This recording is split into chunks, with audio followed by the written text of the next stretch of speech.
Clic-clac, direction l'homographie, la boutique concept aux 1000 sortes d'appareils photo rétro, trendy et funky.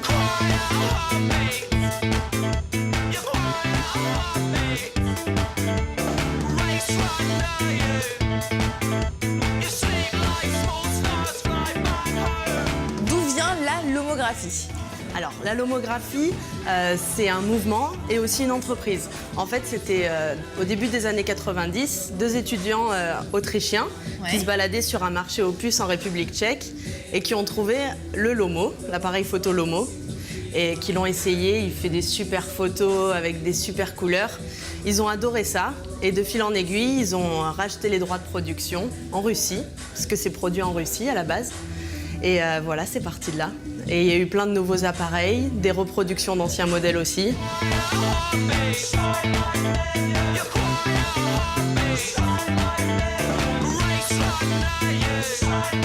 On dirait que c'est presque fluorescent, donc là il y a un effet de pellicule, non? Enfin, je sais pas. Alors ça, c'est un peu un mélange de tout. Autant l'appareil photo qui va intensifier ça, que le flash, un flash de couleur, ou le choix des pellicules.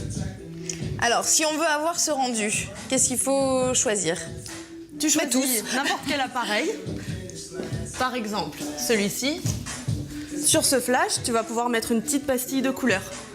Donc, c'est des pastilles de couleur comme ceci, que tu clipses là. Ouais. Ça va te permettre de faire une photo rose, par exemple. Et ensuite, en choisissant des pellicules qui peuvent te saturer les couleurs, tu vas avoir ce genre de résultat. Par exemple, génial. Ici. C'est canon. Mais ce qui est d'autant plus canon, c'est de se faire son propre panneau en prenant le temps de découper chaque petite photo, les coller et après les mettre sur du plexi. C'est ça. On le fait ça ici aussi, si vous voulez venir l'apprendre. Ah bon? À faire des murs comme ça, ouais. Ah, mais on fait plein d'ateliers pour que tout le monde apprenne à servir des appareils ou à faire des photos comme ceci. Parce que généralement, tu achètes ce genre d'appareil, tu fais 3-4 photos et puis ensuite tu le mets de côté parce que tu sais pas comment t'en servir ou du moins quoi faire des photos. C'est bien qu'il y ait un vrai suivi derrière. Voilà, il faut montrer ces photos, il faut pas les garder dans l'ordinateur ou les garder dans un coin de tiroir.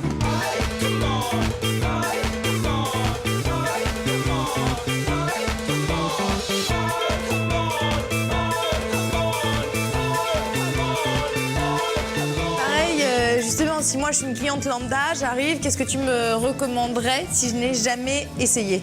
Alors, il y a plusieurs appareils photo qui existent. Tiens, ici, on a le fisheye. Le fisheye, il prend des photos à 170 degrés. Donc ça, c'est super, ça fait des photos comme ça. Ah ouais. Alors, le spinner, il est super. Tu le tiens comme ça, dans la main. Ouais. Tu tires sur la languette. Et là, ça prend la photo à 360 degrés. Et ça donne quoi comme résultat?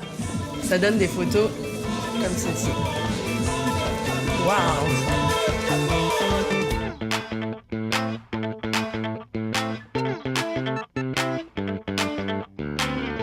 Lomo LCA, c'est l'appareil photo qui a fait connaître l'homographie en fait. C'est lui qui est à l'origine du mouvement lomographie. D'accord. Parce que voilà, il prend des photos super avec des couleurs saturées, une belle qualité.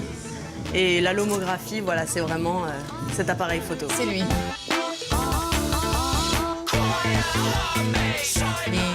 Et loin de la propreté et du côté très clean et non saturé des appareils photo numériques.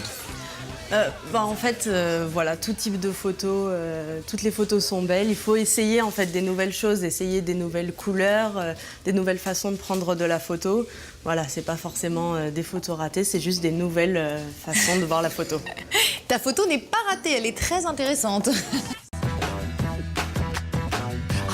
Save you, girl. Come be in Shady's world. Oh boy, you drive me crazy.